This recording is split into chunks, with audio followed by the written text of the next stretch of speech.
ಮುಖ್ಯವಾಗಿ ನಮ್ಮ ಸಂಘದ ಅಧ್ಯಕ್ಷರಾದಂಥ ರಾಮಕೃಷ್ಣ ನಾಯ್ಕ್, ವಿಶ್ವ ಹಿಂದೂ ಪರಿಷತ್ನ ಅಧ್ಯಕ್ಷರು, ಇವರನ್ನು ನಾನು ವೇದಿಕೆಗೆ ಬಂದವರಿಗೆ ಸ್ವಾಗತವನ್ನು ಬಯಸ್ತೇನೆ. ಹಾಗೆ ನಮಗೆ ಧಾರ್ಮಿಕ ಪ್ರವಚನವನ್ನು ಮಾಡಲಿಕ್ಕೆ ಬಂದಂತಹ ಈ ಭಾಗದ ಬೈದೂರು ಮತ್ತು ಭಟ್ಕಳ ಪ್ರಾಂತದ ಸತ್ಸಂಗಕರಾದಂತಹ ಶ್ರೀ ಗಣೇಶ್ ಭಟ್ರಿಗೆ ನಾನು ಇಲ್ಲಿ ಸ್ವಾಗತವನ್ನು ಬಯಸ್ತೇನೆ. ಕೋಟಿ ನಮ ಪ್ರಭಾ ನಿರ್ವಿಘ್ನಂ ಕುರು ಮೇ ದೇವ ಸರ್ವಕಾರ್ಯೇಷು ಸರ್ವದಾ ಗುರು ಬ್ರಹ್ಮ ಗುರು ವಿಷ್ಣು ಗುರು ದೇವೋ ಮಹೇಶ್ವರಃ ಗುರುರೇವ ಜಗತ್ ಸರ್ವಂ ತಸ್ಮೈ ಶ್ರೀ ಗುರವೇ ನಮಃ. ರಾಮೋ ರಾಜಮಣಿ ಸದಾ ವಿಜಯತೆ ರಾಮಂ ರಮೇಶಂ ಭಜೆ ರಾಮೇಣಾಭಿಹತಾ ನಿಶಾಚರಕಂ ರಾಮಾಯ ತಸ್ಮೈ ನಮಃ. ರಾಮಾನ್ನಾಸ್ತಿ ಪರಾಯಣಂ ಪರತರಂ ರಾಮಸ್ಯ ದಾಸೋಸ್ಮ್ಯಹಂ ರಾಮೇ ಚಿತ್ತಲಯಸ್ಸದಾ ಭವತು ಮೇ ಭೋರಾಮ ಮನೋಹರ. ರಾಮೋತ್ಸವ ಅಂತ ಹೇಳಿ ನಾವು ವಿಷಯ ತಗೊಂಡಾಗ ಬಂದಿರತಕ್ಕಂಥ ಜನಸಂಖ್ಯೆ ಇರುವಂಥದ್ದು ಅಲ್ಪ ಅಂತ ಹೇಳಿ ನಮಗೆಲ್ಲರಿಗೂ ಗೊತ್ತು. ಆದರೂ ಕೂಡ ಇದು ನಮ್ಮ ಕರ್ತವ್ಯ ಅಂತ ಹೇಳಿ ನಾವೆಲ್ಲ ಆಚರಿಸಬೇಕು.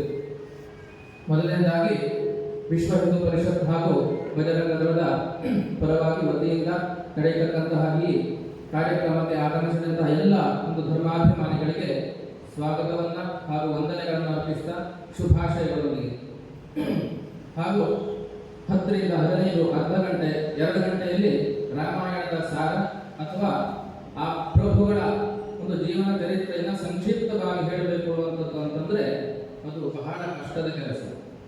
ಅಂದ್ರೆ ಸಪ್ತಾಹ ನಡೀತದೆ ಅಥವಾ 15 ದಿನಗಳ ರಾಮಕಥೆ ನಡೀತದೆ. ಅದು ಸಮಯ ಬಹುದೊಡ್ಡ ಅವಧಿ ಸಿಗ್ತಿರ್ತದೆ. ಆದರೆ ಸಂಕ್ಷಿಪ್ತವಾಗಿ ಹೇಳುವಂಥದ್ದು ಅಂತಂದ್ರೆ ಮಹಾಭಾರತ ರಾಮಾಯಣ ಇದೆರಡು ಶ್ರೇಷ್ಠ ಕಾವ್ಯಗಳಲ್ಲಿ ನಮ್ಮ ಜೀವನ ಅಡಗಿದೆ. ರಾಮಾವತಾರ ಹೇಳುವಂಥದ್ದು ಯಾಕಾಯಿತು, ಯಾವ ರೀತಿ ಆಯಿತು, ರಾಮನ ಜೀವನ ಚರಿತ್ರೆ ಹೇಗಿತ್ತು ಅಂತ ಹೇಳಿ ಸರ್ವೇ ಸಾಮಾನ್ಯ ಎಲ್ಲರಿಗೂ ಗೊತ್ತು. ಆದರೆ ಅದನ್ನ ನಮ್ಮ ಜೀವನದೊಳಗೆ ಹಾಸು ಹೊಕ್ಕು ಹೇಗಾಗಿದೆ ಹೇಳುವಂಥದ್ದನ್ನ ಒಂದು ಕ್ಷಣ ನಾವು ಆಲೋಚನೆ ಮಾಡಿದಾಗ ವಿಶೇಷವಾಗಿ ರಾಮನ ಜನ್ಮ ಆದ ನಂತರ ಬೆಳೆದು ದೊಡ್ಡವರಾಗ್ತಾರೆ. ವಾಲ್ಮೀಕಿ ವಿಶ್ವಾಮಿತ್ರ ಮಹರ್ಷಿಗಳು ರಾಮ ಲಕ್ಷ್ಮಣರನ್ನ ಕರೆದೊಯ್ಯಲಿಕ್ಕೆ ಬರ್ತಾರೆ. ಯಾಕೆ ಅಂತಂದ್ರೆ ಯಜ್ಞದ ರಕ್ಷಣೆಗಾಗಿ. ಗೀತಾ ರಾಮಾಯಣದಲ್ಲಿ ಹಾಡಿನ ಮೂಲಕವಾಗಿ ಹೇಳ್ತಾರೆ. ಅಂದ್ರೆ ರಾಮ ಲಕ್ಷ್ಮಣರನ್ನ ಪ್ರಪಂಚಕ್ಕೆ ಪರಿಚಯ ಮಾಡಿಕೊಡ್ಬೇಕು ಅಂತ ಹೇಳ್ತಾ ವಿಶ್ವಾಮಿತ್ರರು ಇಬ್ಬರನ್ನು ಕರ್ಕೊಂಡು ಹೋಗ್ತಾರೆ. ಮತ್ತೆ ತಾಟಕಿಯ ಸಂಹಾರ ಆಗ್ತದೆ. ತಾಟಕಿಯ ಸಂಹಾರ ಆದ ನಂತರ ಯಜ್ಞದ ರಕ್ಷಣೆಯನ್ನು ಮಾಡಿ ಅವರು ಒಪ್ಪಿಸಿದಂತ ಕಾರ್ಯವನ್ನ ರಾಮ ಲಕ್ಷ್ಮಣರು ವಿಶೇಷವಾಗಿ ಪೂರೈಸಿಕೊಡುತ್ತಾರೆ. ತದನಂತರದಲ್ಲಿ ಸೀತಾ ವಿವಾಹ ಆಗ್ತದೆ. ಇದೆಲ್ಲ ತಮಗೆಲ್ಲರಿಗೂ ಗೊತ್ತಿರತಕ್ಕಂಥ ವಿಷಯ. ವಿವಾಹ ಆದ ನಂತರ ಅದಕ್ಕೂ ಮುಂಚಿತವಾಗಿ ಈ ರಾಮಾಯಣಕ್ಕೆ ಒಂದು ವಿಶೇಷವಾದ ಸಂದೇಶ ನಮಗೆಲ್ಲರಿಗೂ ಯಾಕೆ ಸಿಗ್ತದೆ ಅಂತ ಹೇಳಿದ್ರೆ ಅಲ್ಲಿ ಬರ್ತಕ್ಕಂತಹ ಪ್ರತಿಯೊಂದು ಪಾತ್ರಗಳು ಕೂಡ ವಿಶೇಷವಾದಂತಹ ಸಂದೇಶವನ್ನ ಕೊಡುತ್ತದೆ ಅಂತ ನಾವು ತಿಳ್ಕೊಳ್ಬೇಕು. ಮೊದಲನೇ ಪಾತ್ರಗಳನ್ನು ತೆಗೆದುಕೊಂಡ್ರೆ ದಶರಥ ಚಕ್ರವರ್ತಿ. ಅವರು ಚಕ್ರವರ್ತಿಗಳಾಗಿದ್ದರು. 100 ರಾಜಸೂಯ ಯಾಗಗಳನ್ನು ಮಾಡಿದ್ರೆ ಚಕ್ರವರ್ತಿ ಹೇಳುವಂತಹ ಪದವಿ ಅವರಿಗೆ ಸಿಗ್ತಿತ್ತು. ಅವರ ಜೀವನದ ಮೊದಲನೇ ಭಾಗ ಏನಾಗ್ತದೆ ಅಂತ ಕೇಳಿದ್ರೆ ಶಬ್ದವೇದಿ ವಿದ್ಯೆಯನ್ನ ಕರಗತ ಮಾಡಿಕೊಡ್ತಕ್ಕಂತಹ ಅವರು ಬೇಟೆಗಾಗಿ ಹೋಗ್ತಾರೆ. ಶ್ರವಣ ಕುಮಾರನ ಕಥೆ. ಕುರುಡು ಹಾಗೂ ಮೂಕ ತಂದೆ ತಾಯಿಗಳಿಗೋಸ್ಕರ ಶ್ರವಣ ಕುಮಾರ ಯಾತ್ರೆಗೆ ಕೈಗೊಂಡಿರ್ತಾನೆ. ಮಧ್ಯದಲ್ಲಿ ಬಾಯಾರಿಕೆ ಆಗ್ತದೆ. ಶ್ರವಣ ಕುಮಾರ ನೀರು ತರ್ತೀನಿ ಅಪ್ಪ ಅಮ್ಮ ಅಂತ ಹೇಳಿ ನದಿಗೆ ಹೋಗ್ತಾನೆ. ಮರದ ಮನೆಯಲ್ಲಿ ಅವನು ನೀರನ್ನ ಇಟ್ಟುಕೊಳ್ಳುವಂತಹ ಕಂಬಿಗೆ ಶಬ್ದ ಗುಡುಗುಡು ಶಬ್ದ ಬರ್ತದಂತೆ. ಅದೇ ಮಾರ್ಗವಾಗಿ ದಶರಥ ಬೇಟೆ ಆಡ್ತಾ ಬರ್ತಾನೆ. ಆ ಶಬ್ದ ಏನೋ ಒಂಥರ ಪ್ರಾಣಿಗಳ ಕೂಗಿನ ತರ ಮನೆಗೆ ಕೇಳಿಸ್ತದೆ.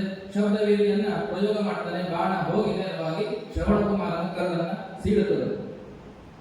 ಮುಂದೆ ಹೋದ ಇಬ್ಬರು ಮುದುಕರು ಅಜ್ಜಾಗಿ ಕೂತ್ಕೊಂಡಿದ್ದಾರೆ. ಆದ್ರೆ ಬೇಟೆ ಏನು ಹೋಗಿ ನದಿಯ ಪಕ್ಕದಲ್ಲಿ ನೋಡ್ತಾನೆ.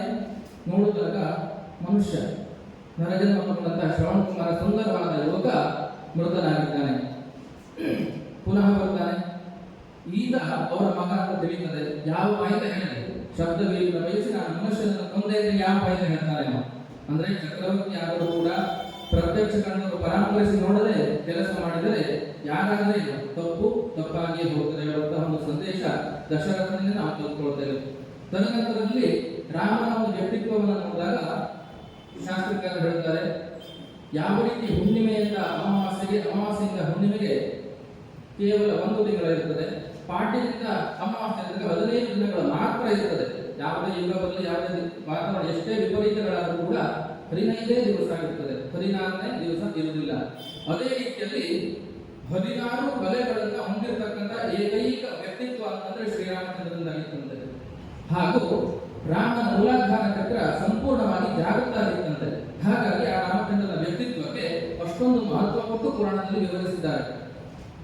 ಆ ರಾಮಚಂದ್ರನ ವ್ಯಕ್ತಿತ್ವ ಅಣ್ಣನಾಗಿ ಏನ್ ಮಾಡಬೇಕು, ಮಗನಾಗಿ ಏನ್ ಮಾಡಬೇಕು, ಗಂಡನಾಗಿ ಏನ್ ಮಾಡಬೇಕು, ಅಥವಾ ಒಬ್ಬ ರಾಜನಾಗಿ ಏನ್ ಮಾಡಬೇಕು.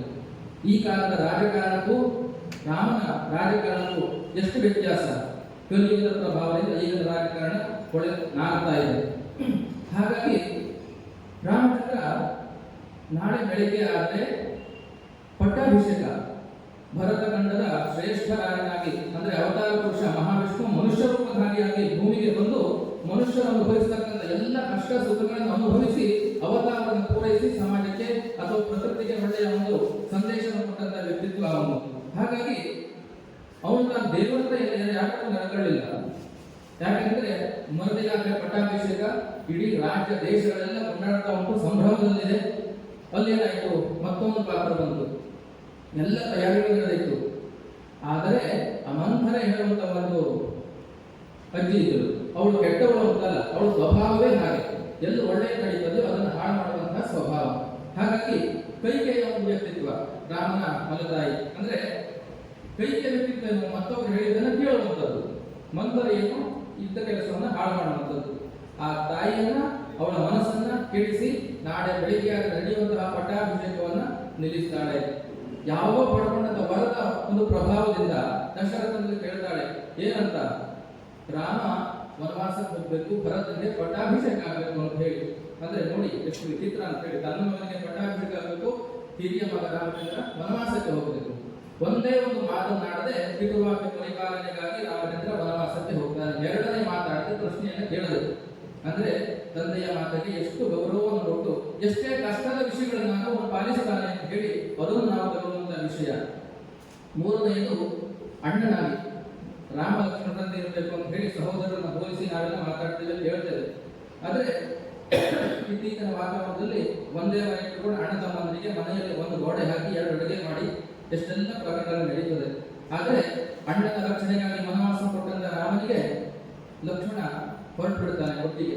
ಅಂದ್ರೆ ಕಷ್ಟವೋ ಸುಖವೋ ಏನು ಬಂದಿತ್ತು ಅಣ್ಣನಿಗೋಸ್ಕರ ನನ್ನ ಜೀವನ ಮುಡಿಪಾಗಿಟ್ಟಂತಹ ಲಕ್ಷ್ಮಣ ವಿಚಾರ ಮಾಡಲಿಕ್ಕಿಲ್ಲ, ನೇರವಾಗಿ ಹೊರಡ್ತಾನೆ. ಹಾಗಾಗಿ ಎಲ್ಲ ಸುಖಗಳನ್ನು ತ್ಯಾಗ ಮಾಡಿ ಅಣ್ಣನ ಒಟ್ಟಿಗೆ ಹೋದಂತಹ ಲಕ್ಷ್ಮಣನಿಗೆ ರಾಮ ವಿಶೇಷವಾದ ಭ್ರಾತೃತ್ವವನ್ನ ಕಾಣಿಸ್ತಾನೆ. ರಾಮಾಯಣದ ಲಕ್ಷ್ಮಣ ಇಲ್ಲ, ಲಕ್ಷ್ಮಣ ಇಲ್ಲ ರಾಮ ಇಲ್ಲ. ಅಣ್ಣ ತಮ್ಮಂದರು ಯಾವ ರೀತಿ ಸಹೋದರರು ಜೀವನ ಮಾಡಬೇಕು ಅನ್ನೋ ಒಂದು ಸಂದೇಶವನ್ನು ಸಾಕ್ತಾನೆ. ತದನಂತರ ಒಬ್ಬ ಗಂಡನಾಗಿ ಸಾಕ್ಷಾತ್ ಲಕ್ಷ್ಮಿಯ ಅವತಾರವೆನಿಸಿದ ಸೀತಾಮಾತೆಯೊಟ್ಟಿಗೆ ವಿಶೇಷವಾದ ದೀರ್ಘ ಸಂಸಾರ ಮಾಡಿದಂತಹ ಒಂದು ರಾಮಚಂದ್ರ ಮುಂದೆ ಏನಾಗ್ತದೆ, ರಾಜಕಾರಣ ಯಾವ ರೀತಿ ಇರಬೇಕು, ಪ್ರಜೆಗಳಿಗೆ ಒಂದು ನ್ಯಾಯ, ರಾಜನಿಗೆ ಒಂದು ನ್ಯಾಯ ಇಲ್ಲ ಅನ್ನುವಂತಹ ಒಂದು ಸಂದೇಶವನ್ನು ಸಾರಬೇಕು ಅಂತ ಹೇಳಿ ಸೀತೆ ಲೋಕಾಪವಾದಕ್ಕೆ ಒಳಗಾದಾಗ ಯಾರದೋ ಮಾತು ಕೇಳಿ, ನಾವು ಹೇಳ್ತೇವೆ ಯಾರದೋ ಮಾತು ಕೇಳಿ ಸೀತೆಯನ್ನು ಬಿಟ್ಟು ಬಂದ ಅಡವಿಗೆ ಅಂತ ಹೇಳಿ. ಆದ್ರೆ ನಮಗೊಂದು ನ್ಯಾಯ, ಅವರಿಗೊಂದು ನ್ಯಾಯ, ನಾನು ಸ್ವಾರ್ಥಿಯಾಗಿ ಬಂದು ಯಾರಿಗೂ ಒಂದು ಹೆಸರು ಬರಬಾರದು ಅನ್ನೋ ದೃಷ್ಟಿಯಿಂದ ಅಗ್ನಿ ಪರೀಕ್ಷೆಯಲ್ಲಿ ಉತ್ತೀರ್ಣನಾದಂತಹ ಸೀತಾಮಾತೆ ಸ್ವೀಕರಿಸಿ ಲೋಕಕ್ಕೆಲ್ಲವೂ ಒಂದೇ ನ್ಯಾಯ, ಎಲ್ಲರಿಗೂ ಒಂದೇ ನ್ಯಾಯ ಅಂತ ಸಾಬೀತು ಮಾಡಬೇಕು ಅಂತ ಹೇಳಿ ಸೀತೆಯನ್ನ ಬಿಟ್ಟು ಪುನಃ ಒಂದು ಪ್ರಾಪ್ತಿ ಮಾಡಿಕೊಳ್ಳುತ್ತಾನೆ. ಅದೇ ರೀತಿ ಪ್ರಜೆಗಳ ವಿಷಯದಲ್ಲಿ ರಾಮನ ಕಾಲದಲ್ಲಿ ಪ್ರತಿಯೊಂದು ಪ್ರಾಣಿಗಳಿಗೂ ಕೂಡ ನ್ಯಾಯ ಸಿಗ್ತಿರ್ತಂತೆ. ನ್ಯಾಯ ಕೊಡಿ ಅಂತ ಹೇಳಿ ರಾಮನ ಆಸ್ಥಾನಕ್ಕೆ ಹೋದಾಗ ಒಂದು ಪ್ರಾಣಿಗೆ, ನಾಯಿಗೆ, ನರಿಗಳಿಗೆಲ್ಲ ನ್ಯಾಯ ಸಿಕ್ಕಿಸಿಕೊಟ್ಟಂತಹ ಒಂದು ಆ ಸಮಯ, ಆ ಕಾಲ. ಹಾಗಾಗಿ ಆ ರಾಮನ ವ್ಯಕ್ತಿತ್ವವನ್ನ ವಿವರಿಸಲಿಕ್ಕೆ ಹೋದ್ರೆ ಸಮಯ ಸಾಕಾಗಲಿಕ್ಕಿಲ್ಲ. ಮುಂದೆ ರಾಮ ನಿರ್ಯಾಣದ ಕಾಲದಲ್ಲಿ, ರಾಮ ನಿರ್ಯಾಣ ಅಂದ್ರೆ ರಾಮ ಅವತಾರ ಮುಗಿಯುವಂತ ಸಂದರ್ಭದಲ್ಲಿ ಏನಾಗ್ತಾರೆ ಹೇಳಿದ್ರೆ, ರಾಮನ ಆಸ್ಥಾನಕ್ಕೆ ದೂರ್ವಾಸ ಮುನಿಗಳು ಬರ್ತಾರೆ.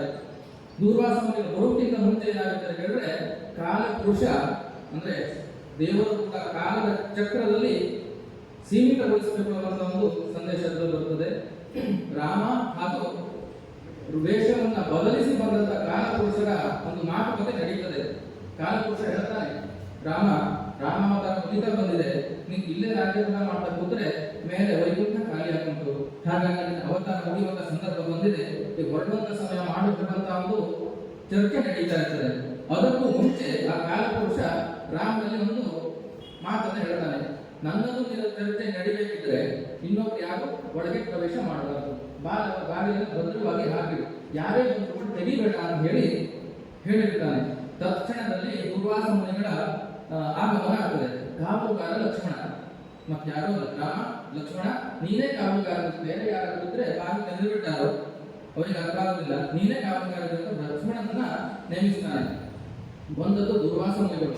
ಹೇಳಿದ್ದು ಅಣ್ಣ, ಯಾರ ಮಾತನ್ನು ತಪ್ಪಾಗಿಲ್ಲ, ಒಳಗೆ ಬಿಟ್ಟರೆ ಮುನಿಗಳ ಶಾಪ ತಟ್ಟುತ್ತದೆ, ಒಳಗೆ ಹೋದ್ರೆ ಅಣ್ಣನ ಒಂದು ಮಾತಿಗೆ ಎದುರಾದಂಗ ಆಗ್ತದೆ ಅಂತ ಹೇಳಿ ದ್ವಂದ್ವಕ್ಕೆ ಸಿಗದಂತ ಲಕ್ಷ್ಮಣ ಏನ್ ಮಾಡ್ತಾನೆ, ಅಣ್ಣನಿಗೆ ಕೊಟ್ಟಂತ ಮಾತು ಕೂಡ ತಪ್ಪುತ್ತಾನೆ.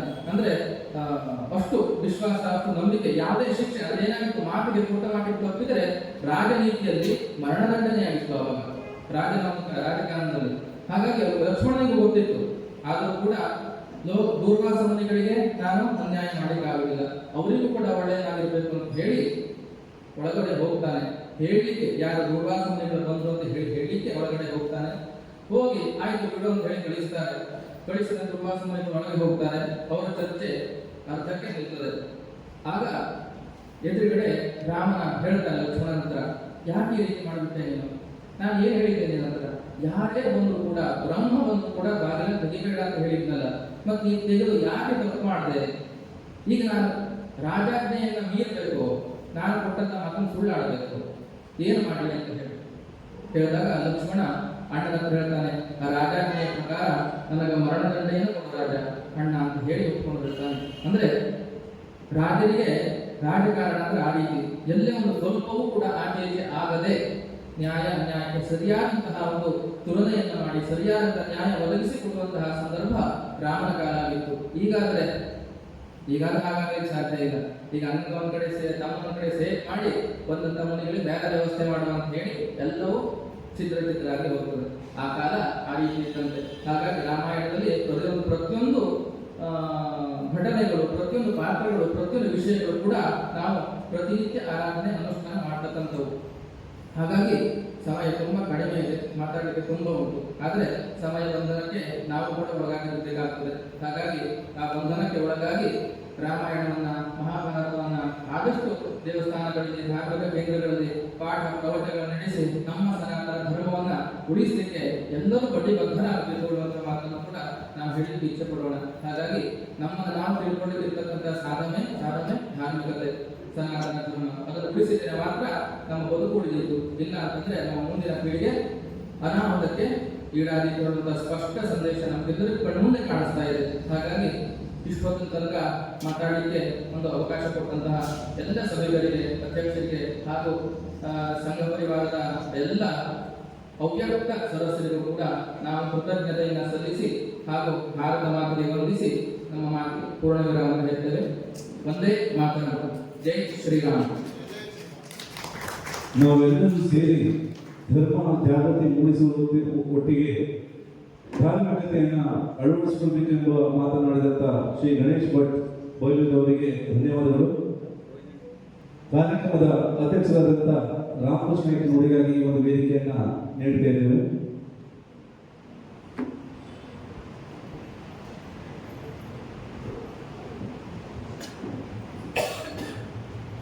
रत्नाकर दौतपदां हिमालय किरीटिनीं ब्रह्म राजसी रत्नाढ्यं वंदे ಭಾರತ ಮಾತರಂ. ಕ್ಷೇತ್ರ ದೇವರನ್ನ ಮನದಲ್ಲಿ ಸ್ಮರಿಸುತ್ತಾ ವೇದಿಕೆಯಲ್ಲಿ ಆಸೀನರಾಗಿರ್ತಕ್ಕಂಥ ಮುಖ್ಯ ವಕ್ತಾರರೇ, ಹಾಗೆಯೇ ವೇದಿಕೆಯ ಮುಂಭಾಗದಲ್ಲಿ ಆಸೀನರಾಗಿರ್ತಕ್ಕಂಥ ಸಜ್ಜನ ಬಂಧುಗಳೇ, ಶ್ರದ್ಧೆಯ ತಾಯಂದಿರೇ, ರಾಮೋತ್ಸವ ಈ ಕಾರ್ಯಕ್ರಮವನ್ನು ವಿಶ್ವ ಹಿಂದೂ ಪರಿಷತ್ ಇಡೀ ದೇಶಾದ್ಯಂತ ತುಂಬ ಅದ್ದೂರಿಯಾಗಿ ಆಚರಣೆ ಮಾಡಿದೆ. ಹಾಗೆ ನಮಗೆ ರಾಮೋತ್ಸವವನ್ನು ಆಚರಣೆ ಮಾಡಬೇಕು ಅಂತ ವಿಶ್ವ ಹಿಂದೂ ಪರಿಷತ್ ಹೇಳಿದಾಗ ಆ ಸಂದರ್ಭದಲ್ಲಿ ನಮಗೆ ಇಲ್ಲಿ ಹನುಮಂತ ದೇವರ ರಥೋತ್ಸವ ಕಾರ್ಯಕ್ರಮ ಇತ್ತು. ನಾನು ಅವರಿಗೆ ಆ ವಿಚಾರ ಹೇಳಿದಂಥ ಸಂದರ್ಭದಲ್ಲಿ ಅವರು ಹೇಳಿದ್ರು, ರಾಮನವಮಿಯ 10 ದಿನ ಪೂರ್ವದಲ್ಲಿ ರಾಮನವಮಿ ಮುಗಿದು 10 ದಿನದ ತನಕ ಈ ಕಾರ್ಯಕ್ರಮ ಮಾಡಲಿಕ್ಕೆ ಅವಕಾಶ ಇದೆ. ಹಾಗಾಗಿ ಭಟ್ಕಳದಲ್ಲಿ ಈ ಕಾರ್ಯಕ್ರಮ ಮಾಡಲೇಬೇಕು ಅಂತ ಹೇಳಿದಂಥ ಸಂದರ್ಭದಲ್ಲಿ ನಾವು ಇವತ್ತು ಆ ಕಾರ್ಯಕ್ರಮದಲ್ಲಿ ನಾವು ಆ ಸಂಭ್ರಮದ ಕ್ಷಣದಲ್ಲಿ ನಾವಿದ್ದೇವೆ. ಸನಾತನ ಧರ್ಮ ಶಾಶ್ವತವಾದದ್ದು. ಮನೆಗಳಲ್ಲಿ ರಾಮನಾಮ ಜಪಿಸಬೇಕು. ಹಾಗೆಯೇ ಈ ಒಂದು ಉತ್ಸವವನ್ನು ದಿನನಿತ್ಯದ ಉತ್ಸವವಾಗಿ ಆಚರಿಸಬೇಕೆಂಬ ಮಾತನಾಡಿದಂಥ ರಾಮಕೃಷ್ಣ ಅವರಿಗೆ ಧನ್ಯವಾದಗಳು.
ಸುಂದರವಾಗಿ ನಿರೂಪಣೆ ಮಾಡಿದಂತ ಮಂಜುನಾಥ ನಾಯಕರವರಿಗೆ ಧನ್ಯವಾದವನ್ನು ಅರ್ಪಿಸ್ತೇನೆ.